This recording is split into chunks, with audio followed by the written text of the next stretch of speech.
जनता से कहो हमारी थोड़ी सुनी है। जनता ने सुना, और इन 5 वर्षों में क्या सुना।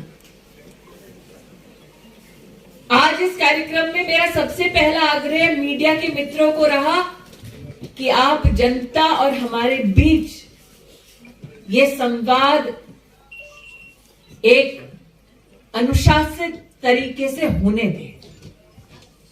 हम याद रखें कि कोविड की महामारी अभी भी हमारे मध्य से गई नहीं, लेकिन कल्पना कीजिए ऐसी अवस्था में अगर प्रदेश में सपा की और केंद्र में कांग्रेस की सरकार होती तो क्या होता। आज मात्र मेरठ में ये कहते हुए मुझे आनंद है कि 21 लाख से ज्यादा नागरिकों को मुफ्त का वैक्सीन लग चुका है।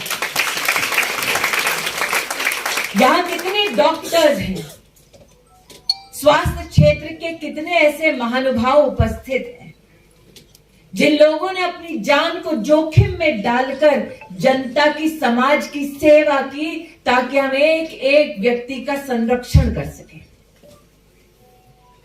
जब वो नेता जिनके सपने में अब कृष्ण भगवान आते हैं वो दिखाई नहीं दिए, तब भारतीय जनता पार्टी का एक एक कार्यकर्ता सेवा का संकल्प लिए समाज में गरीब से गरीब परिवार को भोजन वितरित करने का, मास्क वितरित करने का काम करा। जब वो लोग जो देश में कम विदेश में ज्यादा नजर आते हैं, वो लोग जब अपनी लोकसभा क्षेत्र में ना दिखे, मेरी नहीं अपनी,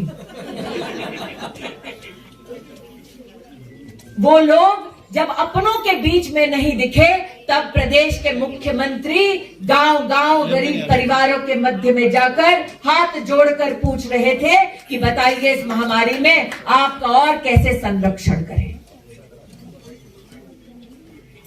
आज आप प्रबुद्ध जनों से कह रही हूं कि कल्पना कीजिए, भगवान न करे जब ऐसी विपदा देश पर आई, केंद्र में कांग्रेस की सरकार होती तो क्या गरीब को इतने महीने मुफ्त का राशन मिलता? और मुफ्त का राशन भी कैसे दिया गया? गरीब के घर तक जाकर दिया गया ताकि एक भी हिंदुस्तानी रात को भूखे पेट ना सोए।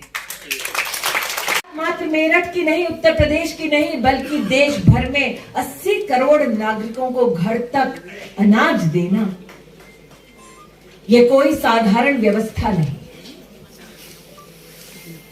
और आज उसी प्रधान सेवक के लिए, अमित अग्रवाल के लिए, योगी आदित्यनाथ के लिए, मुकेश सिंघल जी के लिए और महिला मोर्चा की राष्ट्रीय उपाध्यक्षा बैठी है रेखा गुप्ता जी, उनके लिए भी आपका आशीर्वाद मांगने आई। क्योंकि इस चुनाव में मात्र एक प्रत्याशी नहीं लड़ रहा, भारतीय जनता पार्टी का एक एक संकल्पित कार्यकर्ता आपसे आपका आशीर्वाद मांग रहा है। इस चुनाव में मात्र एक उम्मीदवार नहीं लड़ रहा, बल्कि 5 सालों की अथक प्रयास, भरसक मेहनत वो आपके सामने शीश झुका रही है। उस मेहनत का परिणाम एक सूक्ष्मता आपका देती हूं।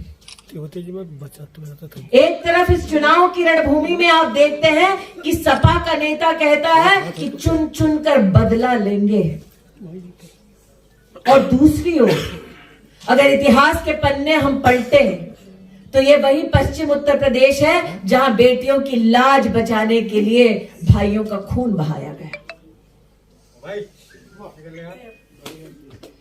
आप सोचिए क्या नजारा होगा उस परिवार में जहां जवान बेटों की अर्थी उठाई गई, और उनका दोष क्या?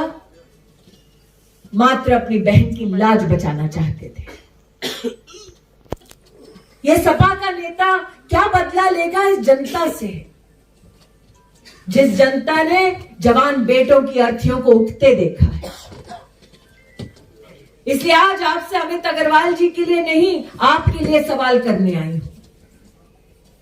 अगर गलत तरफ वोट पड़ा तो क्या किसी मजबूर बेटी की इज्जत के साथ खिलवाड़ का पाप आप अपने सर पर ले लेंगे?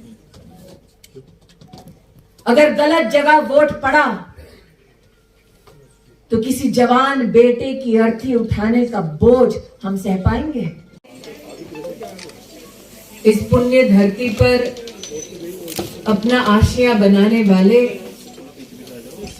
और एक संकल्प के साथ कि अपने जीवन के साथ साथ समाज और राष्ट्र के प्रति योगदान देने की प्रबल इच्छा रखने वाली देवी और सज्जन भारतीय जनता पार्टी को अपना आशीर्वाद, अपना स्नेह, अपना समर्थन देने पधारे हैं।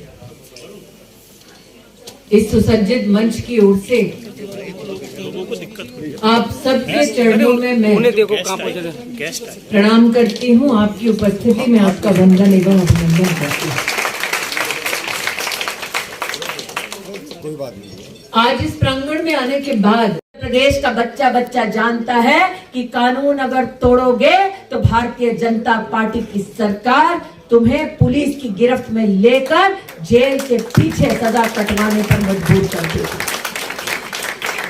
दिल पर हाथ रख कर कहिए, किसी और राजनीतिक दल के बारे में आप धड़ल्ले से ये बोल सकते हैं?